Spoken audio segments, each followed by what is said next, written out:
What's going on, guys? It's Frito here for your Overwatch. In today's video, I want to continue the conversation about the no MMR reset in Overwatch 2. Everyone's panicking, and I'm pretty sure they're going to do soft resets on the seasons because that's how they teased it in the reveal. We'll discuss that a bit more in depth, but first we have a blog post I want to talk about, which explains changes coming to the new beta phase 2. Some of them are going to have massive implications on how the game is played and change the entire balancing of everything. To start, they explain their technical goals of beta 2, keywords being significantly scaling up capacity. So this one's going to have a lot more players allowed into it. And while you can buy the Watchpoint pack to get instant beta access, if you don't want to, you can wait in line to eventually be guaranteed access throughout the beta. But I just want to play the game, so if I had to buy it, I would have, because I think Overwatch 2 is just that much fun. And as we discussed in our previous video, it grants you access to the first battle pass as well as giving you enough currency to buy the next two. So sign me right up. But otherwise, technically, they are looking to see the performance, especially on consoles. Xbox and PlayStation will be on the beta as well, and the developers are looking for feedback on these things prior to the release October 4th.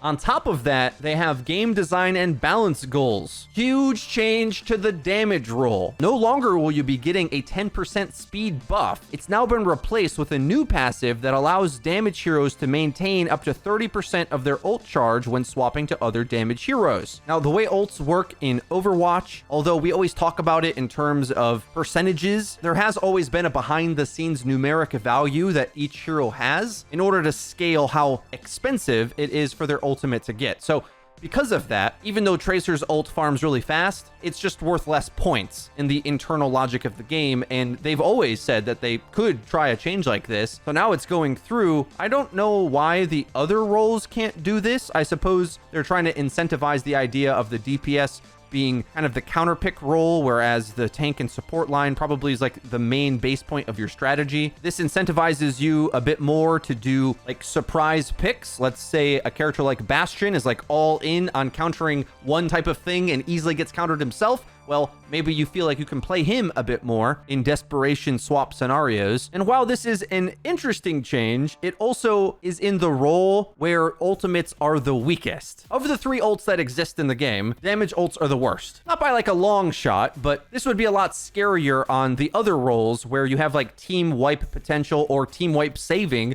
ultimates in either tank or support. So I don't anticipate this to have like massive gameplay implications, and more than likely is a huge nerf compared to 10% move speed, which just makes you stronger all the time. I can't stress enough, this new damage passive is like they don't have one most of the time. The other roles have passives now, and damage functionally don't, as far as I'm concerned, because swapping is just bad in Overwatch. So you don't want to ever have a hero that you need to swap. There's no benefit to swapping, other than maybe you stop throwing. But if you could be on one hero and stay on it the whole game and win, you would want to do that. And so if you're on the right hero, you'll never swap. All of what I just said might mean I think this is a bad change. I kind of don't, because I think you guys are going to be really happy to learn what role I think is going to benefit the most from the DPS role passive being heavily nerfed, and that is support heroes. Now, because there is no big movement speed gap between the two squishy classes in the game, you're going to be able to leverage that self-heal buff way more. So I think this will slow the game down a bit, as DPS won't be able to easily flank nonstop. Another result I think you might see is that ranged characters in the damage role will have a disproportionate effect on this because a few reasons. One, flankers get stronger when they can move faster because they want to close the distance anyway, whereas like a move speed buff on Widow doesn't do that much because she doesn't want to be moving much, and her shots are harder to hit on the enemy DPS when they have a move speed buff.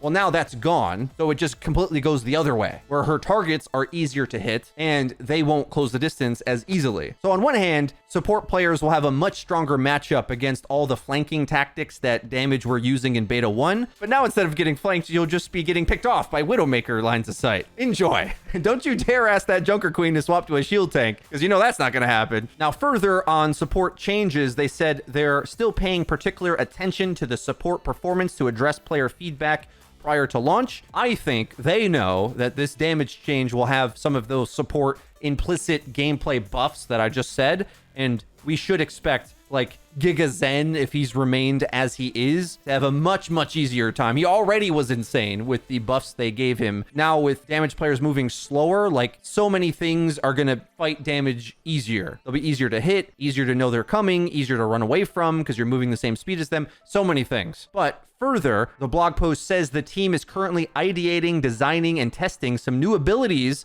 we can give existing support heroes, beginning with a significant Moira change coming in the balance patch during the beta. All right, so that's already some planned changes that they're going to weave into beta phase 2, along with whatever else tuning they think is required. I'm now a little bit worried that my projectile DPS heroes will be a lot worse now. Genji being a top pick might go away, and I probably won't be able to int as Junkrat dive bombing into your backline anymore now that he moves slower too. Dang, I'm gonna have to play honest. I'm curious to what these Moira changes will be. The biggest one they attempted was giving her a team cleanse effect on the experimental card, I don't know, a year ago. And as we've been saying, and now I think is public based on their communication on this, support was kind of on the to-do list for them to take serious reworks into consideration. And as the AMA said, Brig is going to be getting a new ultimate during the release of the game. So they've got like a lot of ability reworks or mini reworks planned for the support role, it looks like, and we'll be experiencing it as it goes through in the betas. Now, another change in the beta is going to be push is going to have its time extended. It used to be 8 minutes. Now it's going to 10 minutes. Not sure this is the play. The reality of how push is supposed to be played and the way it's going to be played casually for quite a long time before players learn how to play it,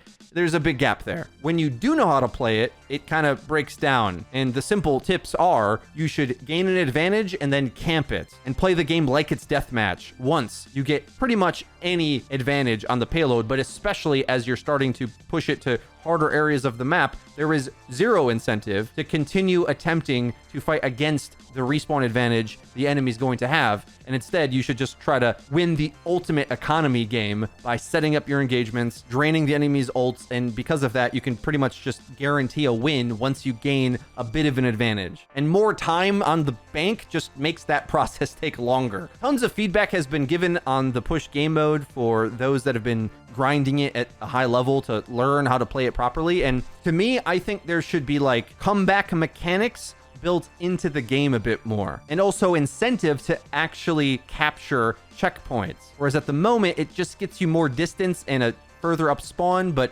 again, that's not more important than the ult economy and just winning the fight. I think the reward system of the objective should mirror how a casual player approaches the mode, which is assuming you should fight on cart all the time. But in an unintuitive way, you should avoid that at all costs. So we'll see if they make any tuning to push before release. They're going to have to give that one a big think, I think. Luckily, it's fun enough as a casual mode that all the problems with it aren't going to be figured out by the mainstream player base for quite a while. It's going to be kind of a free win for you when you start playing it right, in like a boring way. Another big update to the beta, they're adding a partial competitive rule set into the unrated matchmaking that you're going to have. Now, we're not getting ranked yet. We got to wait until the competitive 2.0 is up and running, and I'm going to guess near release, maybe even after release. I don't know when it's coming out. They haven't said anything about it, and frankly, they've barely explained what it even is. But the cool thing is you'll get to play both sides and have the time bank competitive rule set like you would in a ranked game, but also have the benefit of quick play matchmaking where players can drop in and out and backfill if someone disconnects. I think that's a big thing. It's going to help us get a better play experience and give them a lot better data, frankly. Like in a normal quick play match where you don't play both sides, people kind of just give up because, well, if you got to cap all 3 points and finish the map to win, the worst offender for this is like Casino Royale, which I don't know how I feel about that map for now, but even in the Overwatch League, half of the times they play it, the map finishes before the first objective gets capped because the first choke is so hard to break, and it is that for the casual players as well. So in very defensive minded maps, I think playing both sides is a huge benefit. Now, the last bit I wanted to talk about is revisiting this MMR reset discussion, because after coming out as one of the few content creators who doesn't seem to think we need a hard reset. The rest of my friends, SVB, Samito, etc., desperately want an MMR reset. So I'll try to bounce between the arguments here. The best arguments for why we should have a full reset is that Overwatch 2 is being marketed as a new game. So signaling a fresh start to the player base can help everyone kind of shake off the first game and any bad taste you have in your mouth from